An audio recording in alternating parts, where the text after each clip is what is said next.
Pinayuhan si Mama Entrata ng kanyang followers na si Mrs. Forthright na kung mag-post siya, ay mag-post siya sa kanyang Facebook account at hindi sa Instagram. Sayang na ang post ni Maymay sa Instagram ay mawawala after 24 hours. Ano nga ba ang ipinost ng isang Meridel Mama Entrata sa kanyang Instagram account? Narito po.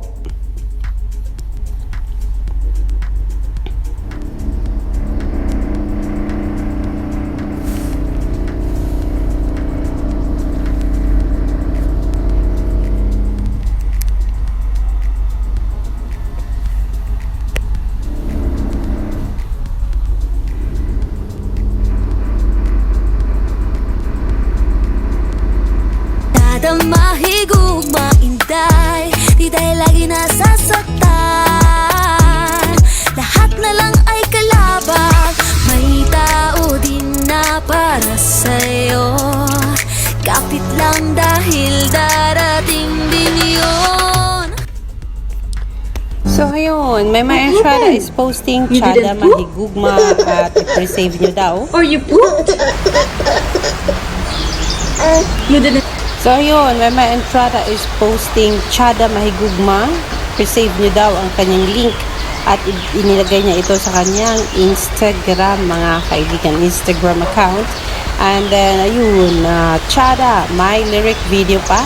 Yan, ang sabi ni Startup Philippines on this one hour ago, will be out on August 18, 2023. Ano pa ang hinihintay? Naki-Chada ka na. Pero yes, yan nga yun ang sinasabi nila na napaka-unfair kasi nga yung iba may listening session pa. Nakita ko kanina may listening session itong si Alexa Ilacad sa kanyang bagong kanta at ayun, live streaming po yan, pero itong si Meridel Mama Entrata walang ganun para kay Meridel, mga kaibigan.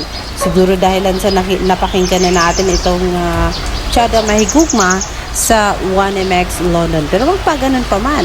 I think she deserve some kind of promotion from I don't know how they do that, paano ang ginagawa dyan. Pero yes, kung may i-release ka, bakit yung iba naman ay kaliwat kanan yung paglabas ng mga promotions nila.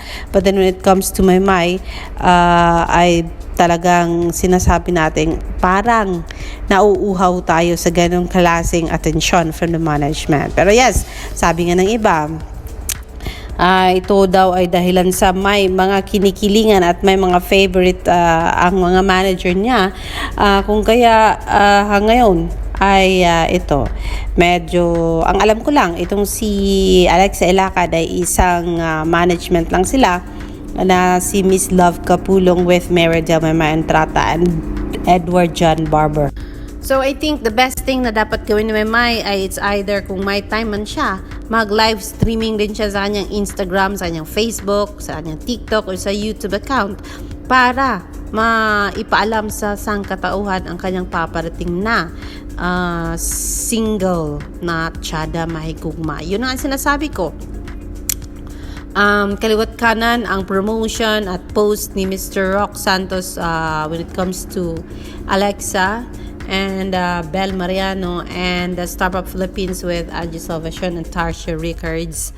Ang tanong, bakit parang nakukulangan tayo sa promotion na para ay kay Meridel Mama Entrata? They do have the same management, the same kapamilya, family sila, pero parang kulang.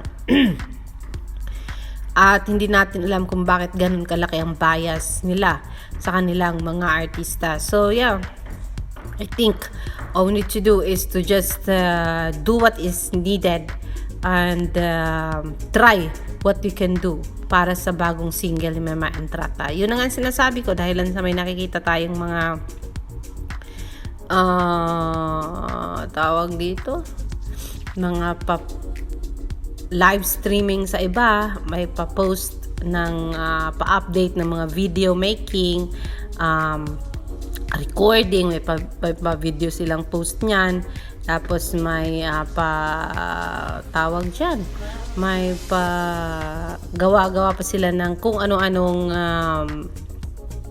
anong event para sa ibang artista, pero parang kay Maymay ay parang nakulangan lang talaga tayo. Pero yes, sana it will be fair soon. It will be fair. So yan po, sana ay yun, Maymay, ang sabi ng follower mo si Mrs. Forthright na please post whatever you want to post sa yung Facebook account, kasi doon hindi mawawala yan sa feed mo, sa homepage mo or sa whatever mo pag Facebook. Pero pag sa Instagram kasi, once na mawala na yan sa 24 hours, mawala na yan, and then hahanapin namin uli yan doon sa timeline mo sa Instagram account mo. So para sa iba na hindi masyadong mabusisi sa cellphone, hindi na nila mahanap kung ano ang ipinost mo, Maymay Entrata. So sabi ni Rose Yeji, please post on your own account. Pag nagre-repost ka lang via Instagram, mawawala yan kasi after 24 hours. Kung magpo-post ka sa account mo, babalik-balik yan sa feed ng followers mo. Please use your TikTok and Facebook accounts. Help us promote Meridel, Maymay Entrata. So yes po mga kaibigan, receive daw ang link ng Tiyada Mahigugma sa Spotify. Yan ay makikita ninyo sa Instagram post ni Meridel, Maymay Entrata. Yan po ang latest update on Maymay Entrata's Instagram. I will see you later for more. Pero hindi natin inaasahan ang bilis ng response ni Maymay Entrata sa request ng kanyang taga-suporta. Kung kaya, dahilan dyan, nakita natin ang post ni Maymay Entrata sa Facebook, mga kaibigan. And so, if you do have time, go and check it out sa Facebook ni Maymay Entrata to see what's in there, mga kaibigan. And read some comments if you want to, for you to know kung ano nga ba ang nararamdaman ng mga taga-suporta ni Maymay about her new song. Here is what happened.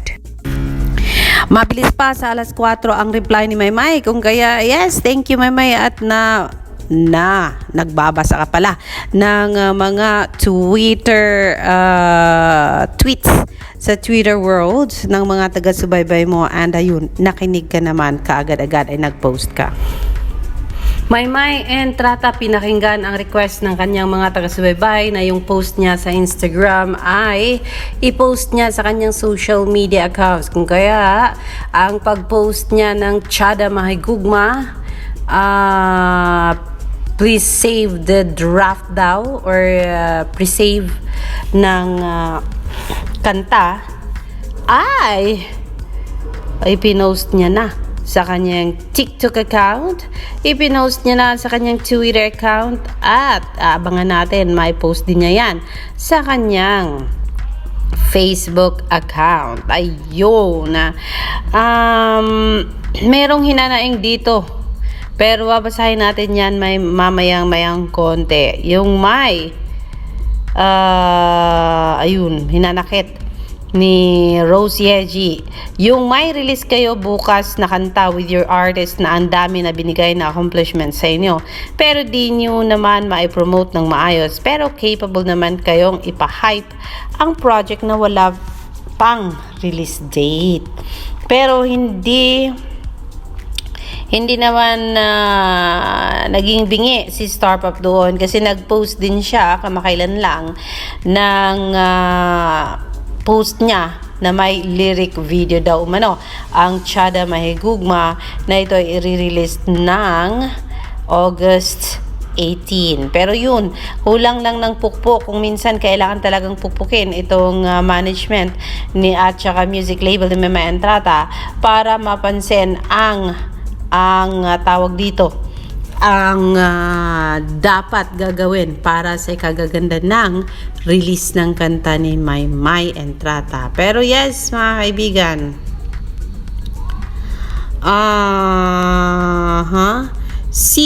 sabi ni Rosie ang sabi, nakikinig naman yan siya pag wag lang natin titigilan i-call out, dahil ramdam naman niya yan na we just have her best interest in mind. Di yan nagtatampo if nasasabihan, just do not blur the line, people. Yun ang sabi niya, kasi nga ito na nga, ipinost na nga ni Maymay itong just now, itong Tiyada Mahigugma. Anime nga pala talaga, guys. Saan ba yan may entrada? Ang Tiyada Mahigugma. Tiyada mahigugma, di tayo lagi nasasaktan. Lahat na lang ay kalaban, may tao din na para sa'yo. Kapit lang dahil darating din yun.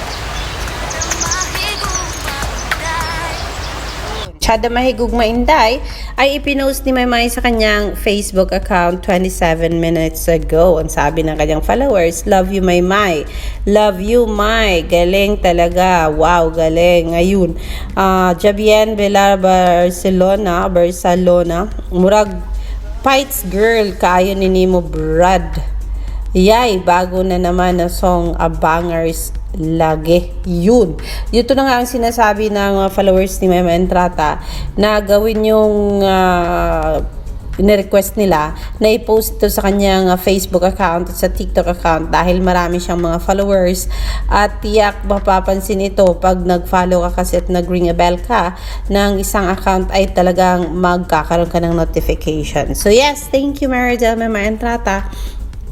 At hindi mo binigo ang mga taga-suporta mo na mag-post ka sa iyong TikTok account, sa Facebook account para lang talagang mas mapansin ang iyong release ng new single this coming Friday. So thank you so much. Mary J. Mema Entrata at nakinig ka at sa Star Pop Philippines na talagang nag-effort na rin para lang ma-promote ang kanta ni Maymay na Tiyada Mahigugma. Kasi sabi ni Sab dyan, meron siyang hinanaing about that. Kung bakit hindi masyadong ma-promote si Maymay Entrata. Kung kaya medyo mahina ang promotion kay Maymay Entrata mga kaibigan dahilan sa ayaw ng management na matakpan ang hype ng isang Bel Mariano kasi nga daw kinilala itong si Bel Mariano as a phenomenal star. So sabi ni Sab dito, kaya yan hindi nila ipinopromote ng todo ang mga songs ni Maymay kasi ayaw nilang masapawan si Bel Mariano kasi nga po comparison na siguro na talagang ayun, hype nga.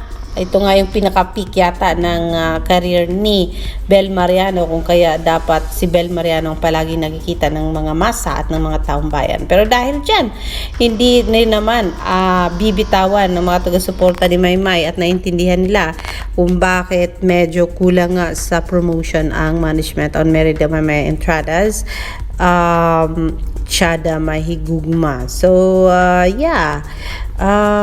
tama ba ang nasa loobin ni Miss Sab about Meridel Maymay Entrata and the management and how they treated Maymay Entrata and her music? So, I'm not sure about that, but that is one of the netizen was saying about. So, I'm not claiming about that. I'm not saying it's mine, it's my opinion because it's not. It's the opinion of a netizen about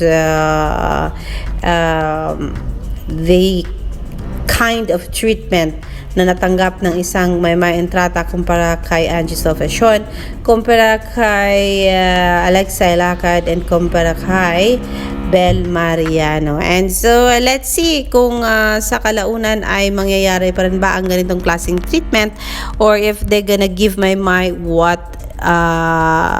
Maymay deserves in the coming days. And sabi nila, bakit ganun? Pero natitiis ni Maymay kasi Maymay really knows how to treasure and how to love her career at yung kanyang buhay show business. So let's see kung anong mangyayari in the future. Pero yes, alam ko hindi kaiiwanan Maymay ng mga taga-suporta mo. Alexander Lexter Jules, magandang hapon po.